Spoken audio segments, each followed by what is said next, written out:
BBA fourth ইয়ারের advanced accounting 2 এবং accounting theory বইয়ের চ্যাপ্টার ভ্যালুয়েশন অফ গুডউইল অথবা ভ্যালুয়েশন থেকে আজকে খুবই গুরুত্বপূর্ণ একটা ক্লাস 4 নম্বর ক্লাস নিচ্ছি। এই ক্লাসটা পার্ট বি এর জন্য দুইটা অঙ্কের সমাধান বোঝানো হবে। ওই দুইটার মধ্য থেকে যে কোনো একটা পরীক্ষায় তোমাদের থাকবে এবং বিগত বছরগুলোতে এরকমই প্রশ্ন পরীক্ষায় ছিল। তাহলে আমি সরাসরি আলোচনায় যাচ্ছি। 4 নম্বর এই অঙ্কটা লক্ষ্য করো। The net profit of a company after providing for taxation for the past 5 years are টাকা 40,000, 42,000, 46,000, 41,000, 56,000। একটা কোম্পানির net profit after providing for taxation মানে করের টাকা দেওয়ার পরে, পাস্ট 5 ইয়ার্স মানে বিগত 5 বছরের। তো বিগত 5 বছরের মানে হলো চলতি বছরের কোনো প্রফিট এখানে দেওয়া নেই। 40,000, 42,000, 46,000, 41,000, 56,000 টাকা। The capital employed in the business is টাকা 4 লক্ষ, on which a reasonable rate of return of 10% is expected. অঙ্কটার মধ্যে ক্যাপিটাল এমপ্লয়েডের পরিমাণ দেওয়া আছে 4 লক্ষ টাকা, যেখানে নর্মাল রেট অফ রিটার্ন অথবা রিজনেবল রেট অফ রিটার্ন 10% বলা হয়েছে। It is expected that the company will be able to maintain its super profit for next 5 years. আশা করা যাচ্ছে কোম্পানি অতি মুনাফা পদ্ধতি এটা পরবর্তী 5 বছর মেনটেন করবে। Calculate the value of goodwill on the basis of capitalisation method. তারপরেই প্রশ্ন করা হলো যে গুডউইল সনামটা নির্ণয় করো ক্যাপিটালাইজেশন মেথডে। এখানে যেটা বলা হয়েছে যে কোম্পানি প্রথমে বলা হয়েছে সুপার প্রফিট মেথড এইটা মেনটেন করবে, তারপর প্রশ্ন করা হয়েছে ক্যাপিটালাইজেশন মেথডে অঙ্কের সমাধান করো। কোম্পানি যেহেতু সুপার প্রফিট মেথড মেনটেন করবে আর ক্যাপিটালাইজেশন মেথডে অঙ্কের সমাধান করার জন্য বলা হবে, তখন তোমরা জেনে নাও যে আরও একটা পদ্ধতি হচ্ছে সুপার প্রফিট ক্যাপিটালাইজেশন মেথড। যেমন একটা মেথড ছিল সুপার প্রফিট মেথড, যেটা আমরা প্রথম 2টা ক্লাস করেছি বেসিক সহ। আরেকটা মেথড হলো ক্যাপিটালাইজেশন মেথড, যেটা আমরা 3 নম্বর ক্লাস করেছি। কিন্তু ক্যাপিটালাইজেশন মেথড এক আর সুপার প্রফিট আরেক এবং সুপার প্রফিট ক্যাপিটালাইজেশন আরেক, 3 ধরনের। এই জন্য একটু ব্যতিক্রম হবে, তবে কঠিন কিছু না, তোমরা অঙ্কের সমাধানটা পারবে। আর এটা পার্ট বি এর জন্য। এখন আমাদের এখানে এভারেজ ক্যাপিটাল এমপ্লয়েড যেটা বাইর করতে হবে বা ক্যাপিটাল এমপ্লয়েড দেওয়া আছে। এভারেজ ক্যাপিটাল এমপ্লয়েড আমরা যদি বাইর করতে চাই, নিয়ম ছিল কি যে ক্যাপিটাল এমপ্লয়েড থেকে এখানে যে ক্যাপিটাল এমপ্লয়েডের টাকা, এটা থেকে half of current year profit এগুলো মাইনাস করে এভারেজ ক্যাপিটাল এমপ্লয়েড বাইর করতে হবে।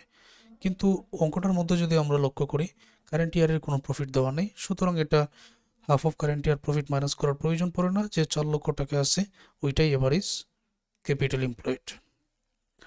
এখন আমাদের অঙ্কের সমাধানে যদি আমরা যাই যে গুডউইল সুপার প্রফিট ক্যাপিটালাইজেশন মেথডে গুডউইলের সূত্র হলো সুপার প্রফিট বা নর্মাল রেট অফ রিটার্ন। এখন সুপার প্রফিটটা বাইর করার জন্য যে সূত্রটা আমাদের এর আগে ছিল, এভারেজ মেনটেনেবল প্রফিট থেকে নর্মাল প্রফিট আমরা মাইনাস করি, তাই তো? এই জন্য এভারেজ মেনটেনেবল প্রফিট আমরা সহজে অঙ্ক থেকে বাইর করতে পারি, এটা বোঝাচ্ছি।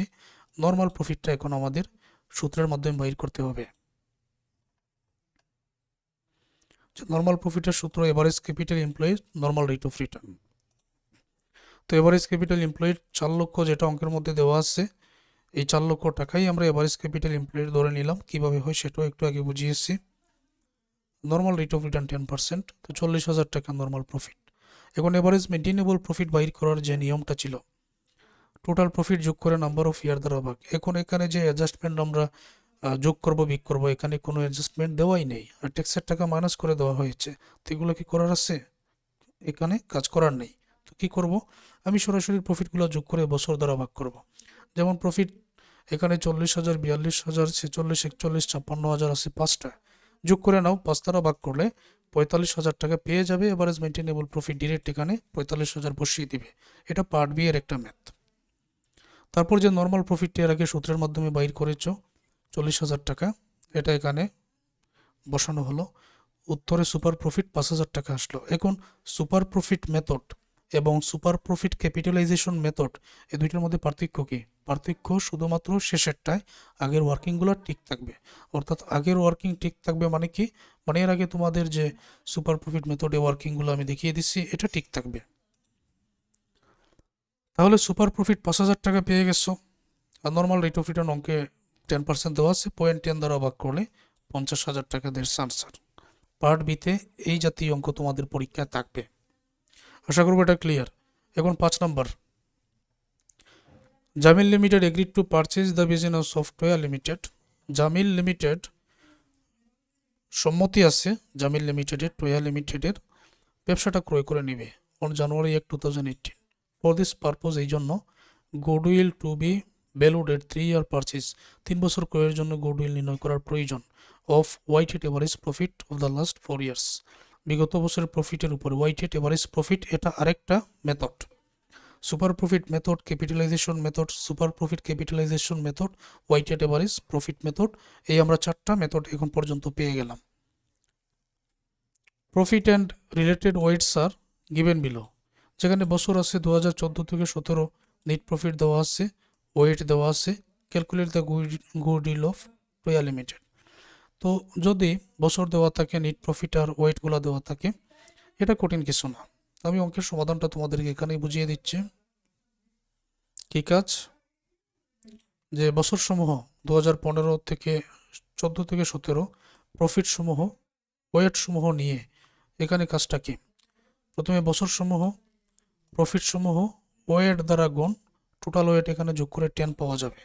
আমরা 20,000 আর 1 গুণ করলে 20,000, 24 আর 2 গুণ করলে 48, 30 আর 3 গুণ করলে 90, 26 আর 4 গুণ করলে 1,04,000, যোগ করলে 2,62,000। ওয়াইটেড এভারেজ প্রফিটটা এখানে কিভাবে আসবে? যখন এই টোটাল প্রফিটকে, টোটাল ওয়াইটেড এভারেজ প্রফিটকে আমরা টোটাল ওয়েট দ্বারা যখন ভাগ করব, তখন ওয়াইটেড এভারেজ প্রফিট এখানে 26,200 টাকা চলে আসবে। এই পেয়ে গেলাম ওয়াইটেড এভারেজ প্রফিটের পরিমাণ। এখন কত বছরের জন্য ক্রয় করব? ভ্যালু অফ গুডউইল 3 বছরের জন্য ক্রয় করব। 26,000 টাকাকে 3 দ্বারা গুণ করলে 78,600 টাকা। এটা দেখো তোমরা বুঝতে পারলে কিনা। মানে আমি বলছি যে এই দুইটা নিয়মের মধ্য থেকে যে কোনো একটা অঙ্ক পরীক্ষায় থাকবে পার্ট বি এর জন্য। তো পার্ট বি এর জন্য হলেও এটা তো গুরুত্বপূর্ণ, এটার উত্তর তো আমাদের লিখতে হবে। তো এটা দেখো তোমাদের কাছে সহজ মনে হচ্ছে কিনা। বছর, প্রফিট, ওয়েট দেওয়া থাকলে আমরা প্রফিট আর ওয়েটগুলো গুণ করে এখানে বসাবো, টোটাল যোগ করে টোটাল ওয়েট দ্বারা ভাগ করব, যত বছরের জন্য ক্রয় করব বছর দ্বারা গুণ করব। একটু খাতা কলমে প্র্যাকটিস করো, তোমাদের কাছে একেবারে সহজ হয়ে যাবে। তাহলে আজকের এই ক্লাস এই